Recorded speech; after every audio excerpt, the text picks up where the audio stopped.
Hello सभी मित्रों को मेरा नमस्कार। आज हम आपको सामाजिक विज्ञान विषय के अंतर्गत भूगोल का पहला अध्याय लेकर आए हैं। देखिए, ये पाठ का नाम है अध्याय 1 और संसाधन एवं विकास। यह कक्षा 10 के लिए है। तो कक्षा 10 के विद्यार्थी इन प्रश्नों को एवं उत्तरों को अपनी कॉपी में ज़रूर नोट करें। वीडियो देखते समय विद्यार्थी अपनी पेन और कॉपी अपने साथ में रखें और सभी प्रश्नों को आपको अपनी कॉपी में नोट करना है। तो चलिए शुरू करते हैं। छोटे प्रश्न है ये। पहला प्रश्न लेते हैं हम। पहला प्रश्न आप देख सकते हैं, संसाधन किसे कहते हैं। ये बहुत इम्पोर्टेंट क्वेश्चन है। हमारे पर्यावरण में उपलब्ध प्रत्येक वस्तु जो हमारी आवश्यकताओं को पूरा करने में प्रयुक्त की जा सकती है और जिसको बनाने के लिए प्रौद्योगिकी उपलब्ध है, जो आर्थिक रूप से संभाव्य और सांस्कृतिक रूप से मान्य है, एक संसाधन है। तो ये संसाधन की परिभाषा है। बहुत इम्पोर्टेंट क्वेश्चन है। अब लेते हैं हम दूसरा प्रश्न लेते हैं। देखिए, संसाधनों का वर्गीकरण कितने प्रकार से किया जा सकता है। तो नीचे चलते हैं। इसमें दूसरा प्रश्न था हमारा, संसाधनों का वर्गीकरण कितने प्रकार से किया जा सकता है। तो आप देख सकते हैं, संसाधनों का वर्गीकरण 4 प्रकार से किया जा सकता है। पहला है इसमें उत्पत्ति के आधार पर, दूसरा है समाप्यता के आधार पर, तीसरा नंबर है स्वामित्व के आधार पर और चौथा नंबर है विकास के स्तर के आधार पर। नेक्स्ट क्वेश्चन लेते हैं हम। प्रश्न तीसरा है, उत्पत्ति के आधार पर संसाधन कितने प्रकार के होते हैं। तो आप देख सकते हैं, उत्पत्ति के आधार पर संसाधन 2 प्रकार के होते हैं। कौन कौन से होते हैं। एक तो होता है जैव संसाधन और दूसरा होता है अजैव संसाधन।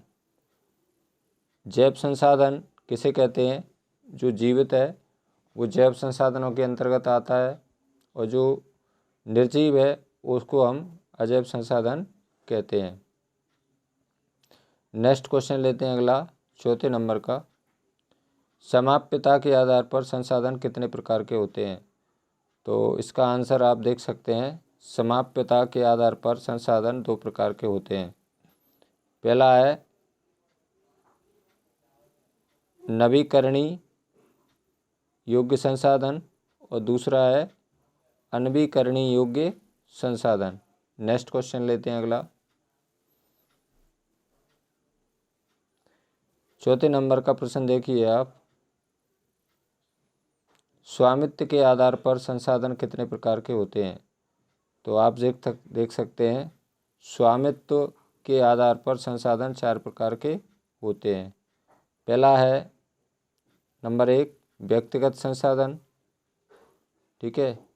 दूसरा है सामुदायिक संसाधन, तीसरा है राष्ट्रीय संसाधन और चौथा है अंतर्राष्ट्रीय संसाधन। स्वामित्व के आधार पर संसाधन कितने प्रकार के होते हैं, 4 प्रकार के होते हैं। नेक्स्ट क्वेश्चन लेते हैं अगला, 5वें नंबर का। 5वां प्रश्न देखिए, विकास के स्तर के आधार पर संसाधन कितने प्रकार के होते हैं।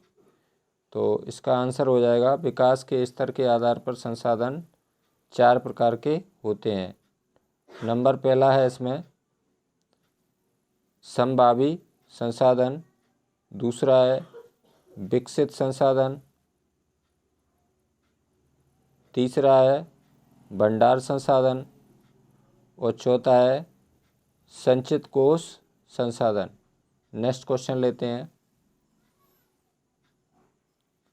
प्रश्न 6वां देखिए आप। संसाधन कितने प्रकार के होते हैं? तो संसाधन हमारे 2 प्रकार के होते हैं। ठीक है, कौन कौन से होते हैं? प्राकृतिक संसाधन, एक तो जो संसाधन हमें प्रकृति से प्राप्त होते हैं प्राकृतिक संसाधन कहलाते हैं।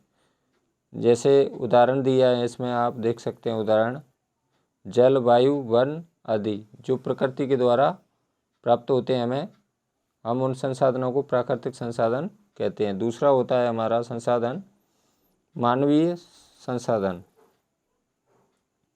जिन संसाधनों का निर्माण मानव के द्वारा किया जाता है मानवीय संसाधन कहलाते हैं। जैसे उदाहरण के लिए मकान, सड़क आदि। ठीक है, नेक्स्ट क्वेश्चन लेते हैं 7वें नंबर का।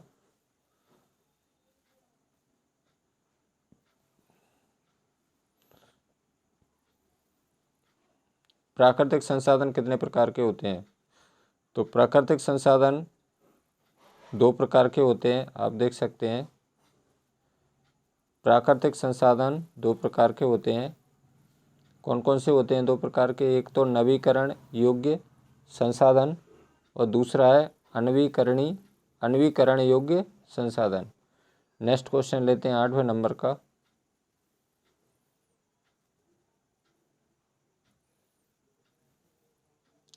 नवीकरण योग्य संसाधन कितने प्रकार के होते हैं? तो इसका आंसर हो जाएगा नवीकरण योग्य संसाधन 2 प्रकार के होते हैं। नंबर 1 सतत अथवा प्रवाह, इसके उदाहरण हैं पवन और जल। दूसरा है जैव संसाधन। ठीक है, नेक्स्ट क्वेश्चन लेते हैं अगला 9 नंबर का प्रश्न देखिए।